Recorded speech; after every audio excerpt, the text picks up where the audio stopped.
Hello football players, Jurgen Swinkels here. In this video I'm going to talk about the benefits of taking energy gels to a soccer match. Research has shown that during a football match, outfield soccer players maintain a heart rate of approximately 85% of maximum on average, while the average relative exercise intensity is about 70% of maximum oxygen uptake or VO2 max over the duration of the match. This will result in an energy expenditure of roughly 1,300 to 1,600 calories in a 90-minute match, whereby carbohydrates contribute about 60 to 70% of the total energy supply. For many players, 1,300 to 1,600 calories equals a significant amount of energy, equaling about 50% of the total energy requirement on a rest day. That is an enormous amount of energy spent in just 90 minutes. So let's find out how to properly fuel for a match to make sure you are not running out of energy.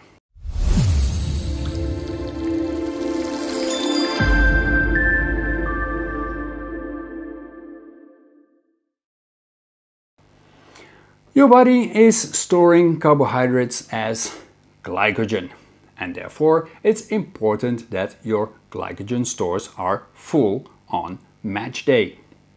In 2006, Peter Krustrup and colleagues collected data from a friendly soccer match involving lower division Danish male players, and they demonstrated that approximately 50% of muscle fibers are classified as glycogen empty or partially empty after match play. It's no surprise that players who begin a game with low muscle glycogen stores will cover less distance and much less at a high speed, particularly in the second half of a game, than those who have ensured adequate glycogen stores. So for soccer players, a conscious focus on the intake of carb-rich foods is needed, with increased carbohydrate intake at the cost of fat intake, and possibly protein intake to ensure adequate glycogen restoration on the days before match day. Data from many studies suggest that high carbohydrate intakes before and during a match can delay fatigue and enhance the capacity for intermittent high-intensity exercise. Benefits of pre-match meals may extend to players' technical performance. For example, increased dribbling speed was observed when professional youth footballers consumed a larger breakfast, 500 versus 250 calories, with 60% carbohydrates 135 minutes before a match. Therefore, pre-match carb intake is one of the most important considerations on match day. Within the overall guideline of 6 to 8 grams of carbohydrates per kilogram body mass per day, it is recommended that players consume a carb-rich meal of 1 to 3 grams of carbohydrates per kilogram body mass approximately 3 to 4 hours before kickoff to ensure that they begin the match with adequate glycogen stores.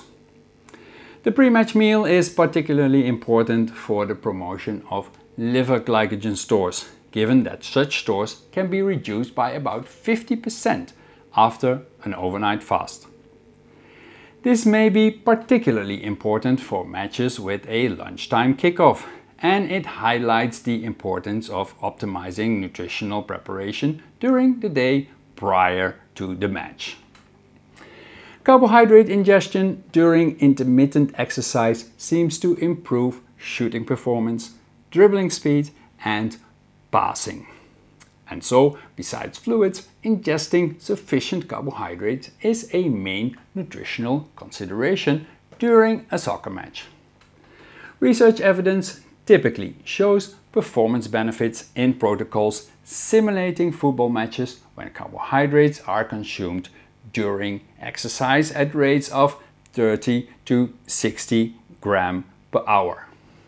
It is therefore recommended that 30 to 60 grams carbohydrates are consumed after warm-up and again at halftime to meet these guidelines. With 20 to 30 grams of carbs per sachet, energy gels perfectly fit into a match day nutrition protocol. Taking one gel after warm-up and one during the break will offer a total of 40 to 60 grams of carbs, perfectly meeting the recommended amount to achieve a performance benefit. Most energy gels contain a combination of glucose in the form of maltodextrin and fructose. Glucose and fructose are primarily absorbed by different transportation mechanisms. What I mean to say is that they use different routes to move from the intestine into the bloodstream. Carbohydrates that use different transport routes are called multiple transportable carbohydrates, or MTCs. By combining the ingestion of glucose and fructose, both transport pathways are utilized, which prevents the congestion of a single transport pathway. This increases the total capacity of carbohydrate absorption. That's why energy gels containing MTCs show enhanced absorption, oxidation and performance compared with single carbohydrate solutions. There are many brands of energy gel available, providing a great variety of choice. Besides the carbohydrate composition, meaning single carbohydrates or MTCs, there are differences in volume per sachet, viscosity, flavor and added supplements.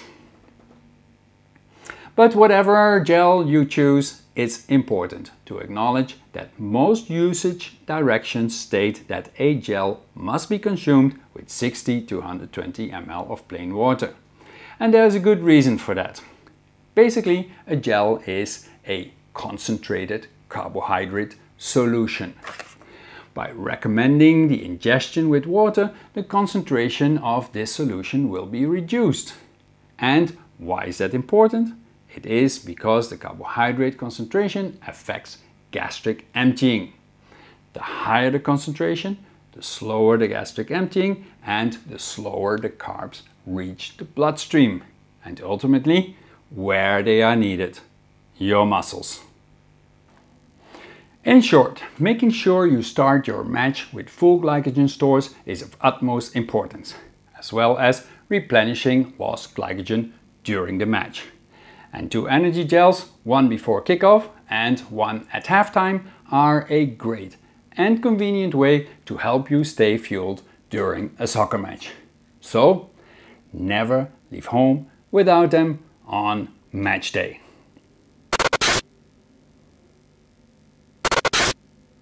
If you enjoyed this video, please like and subscribe.